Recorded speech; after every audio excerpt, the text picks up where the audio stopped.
Assalamu alaikum and welcome to another edition of ILFL Soccer Nights live on NTV. As ever, we're going to be discussing all footballing matters that took place yesterday and on Thursday with the Vets League. We're going to discuss in the first segments what happened on the Premiership results, the Interleague Challenge Cup semi-finals and the Interleague Champions Cup semi-final results as well. And also in the second segment, we're going to have a draw, the Vets League Cup preliminary round draw in the second segment, and all other projects that will come in the future in the third segment. Without further ado, let's discuss the Premiership results that took place yesterday. I've got myself the two guests, Shakil and Ajmal. Straight away, if I can go to Ajmal, the first results.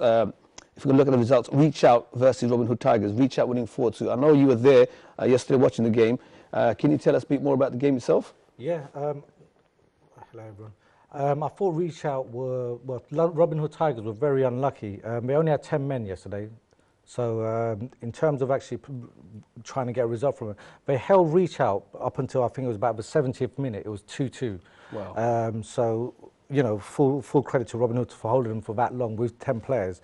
And we know the quality of Reach Out as well. And I think Reach Out just, you know, sort of showed their strength, their character, and also that extra man as well in the last 10 to 15 minutes, really, to actually get those two goals to actually... We've said it all season. I think Robin Hood Tigers, credit has to begin with it. They're a good side. It's just a matter of, as you said, obviously yesterday they had one man shoot, and it's the punctuality. When they do turn up, they do get surprised, a lot of teams, and they can actually play good football. It's just a matter of, you know, having the consistency on a regular basis. Well, you hit it on the nail. It's that consistency, really. Some weeks they'll play, you know, really they'll have great performances, especially with the top sides as well. Yeah. And then other weeks they'll be poor, you know, and it could be a mid-table team as well. So it's a consistency, but they are a good side. They play really good football as well, and they've got a balance of good players, you know, that could mix it up with sort of like aggression, passing, good skills as well. And Reach Out, so I know in the recent weeks they haven't had a few of the results their way. Are they back on what we expected? To be honest, not really. I actually gave myself, I thought they'll be favourites to actually win it personally.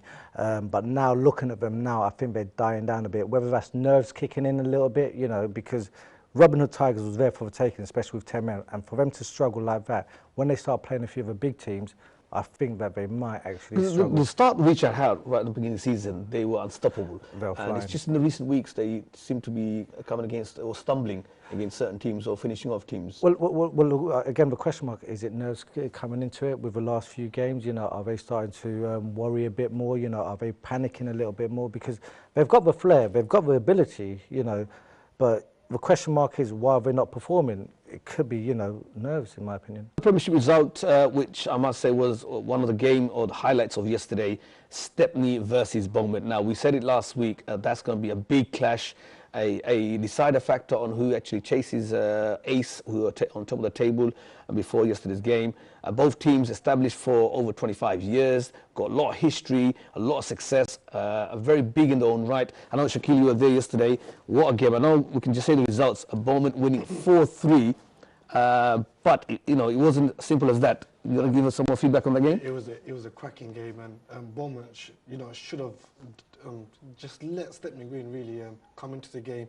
They were 3-0 up, Beaumont, and they thought 3-0 it would be an easy finish. But the last 10 seconds, Beaumont came and scored.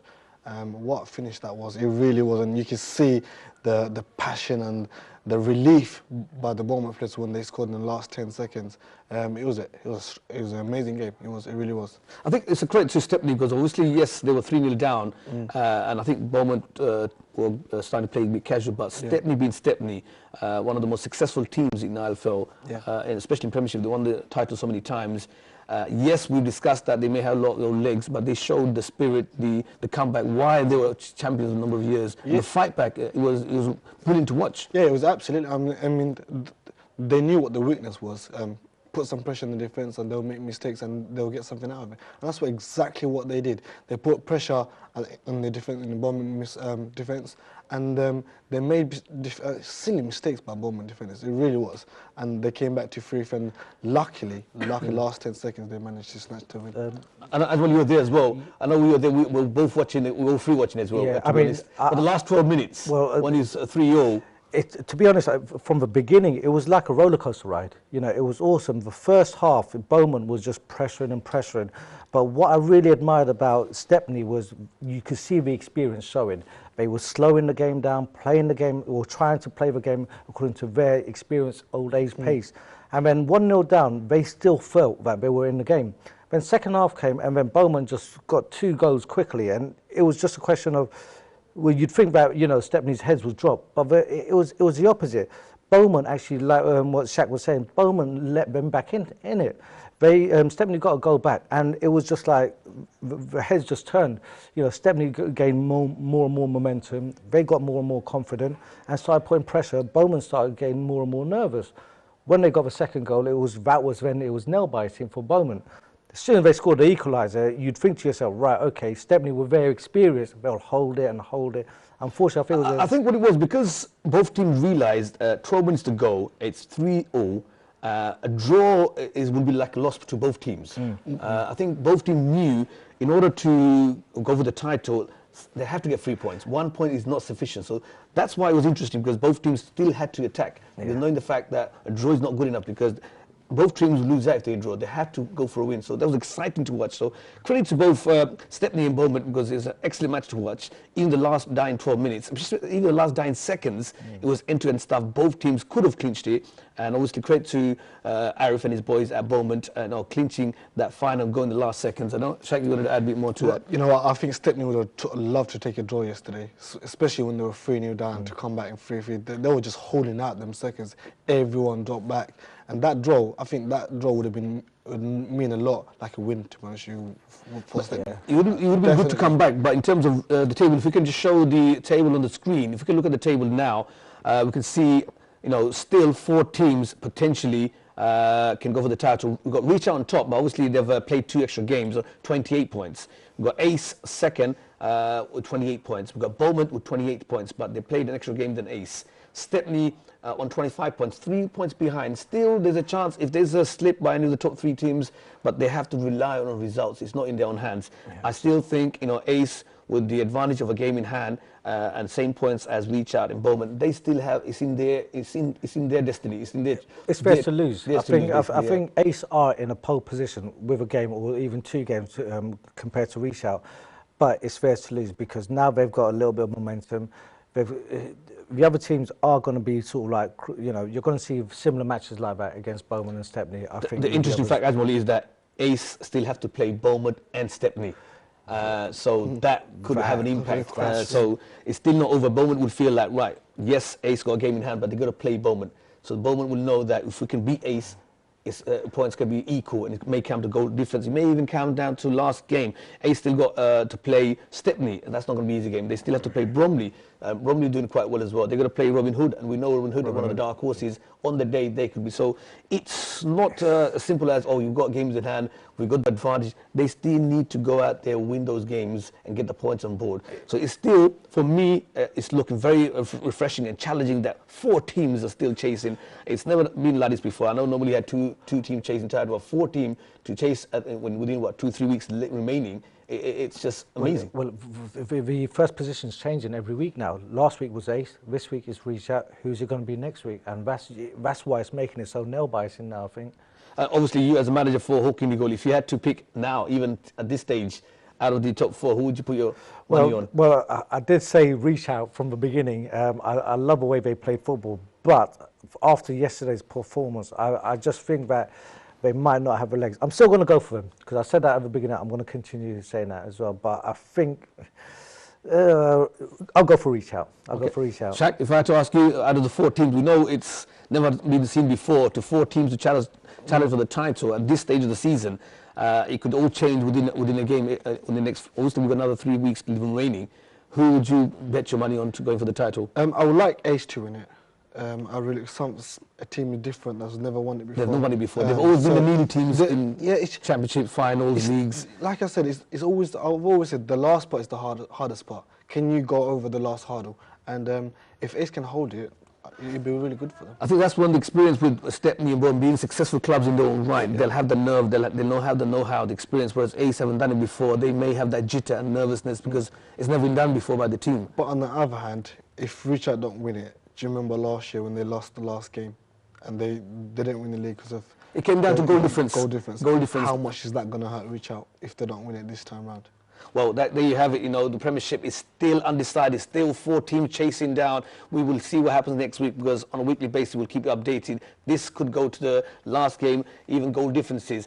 The other results we want to discuss is the Interleague Challenge Cup semi-final. I know, Ajmal, you watched one of the games. If we can go for the results first. The first semi-final was between Spirit and PYO. PYO winning a 4-0. A surprising result, because I thought Spirit having the season they would have got a result.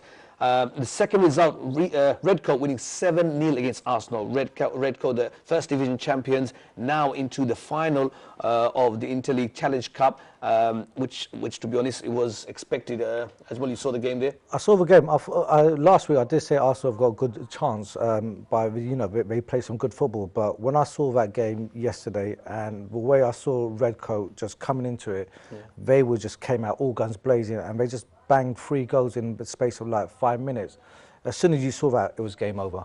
I think Redcoat, I think the physical side, the strength they have, it's phenomenal. Yeah. And obviously all the success, a credit to the management, to the team for being a successful champion, and now into the first final. They're still going to play a League Cup semi-final, so there's potentially 2 finals in the card. The other result, as we mentioned, I know PYO won 4-0, but there is an inquiry in place, so pending on the investigation, that may alter. So we'll obviously inform you next week or via email to all the teams what happened with the other results. If we can quickly just discuss the other semi-final, the Interleague Champions Cup. Now, we know we had Ace and Bromley playing against Myland and Shakespeare.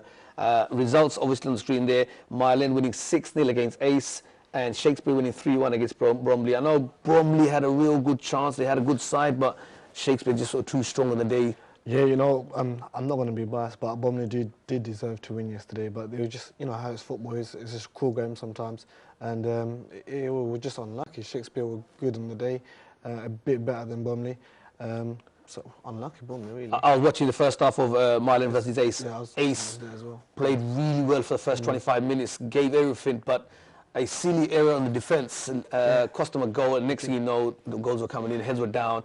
And to be honest, credit to the Hackney Leighton teams, both teams in the final. Both, I think Myland was expected one of the favourites, obviously, they're in the final. So both Myland and Shakespeare in the final. The final is going to be played on the 2nd of April at the Myland Stadium. So if you want to watch the Champions of the Champions, obviously it's unfortunate that there's no representative from ILFL. We know we had it in the past few years.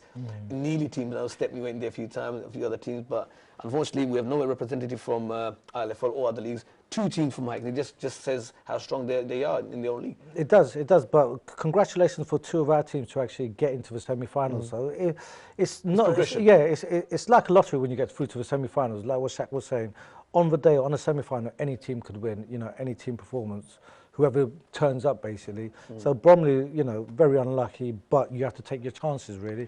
Ace, maybe they had their one mind on the league, possibly. Okay. What we'll do, we're going to this week, we're going to discuss more about the Myland and Shakespeare from the Hackney Leighton. We're going to have Jermaine come on the show and give in-depth analysis on those teams and discuss further. We're coming to the end of the first segment. On the next segments, we're going to do the draw for the Vets League Cup. So don't go away. Stay with us. We'll be back in a few minutes.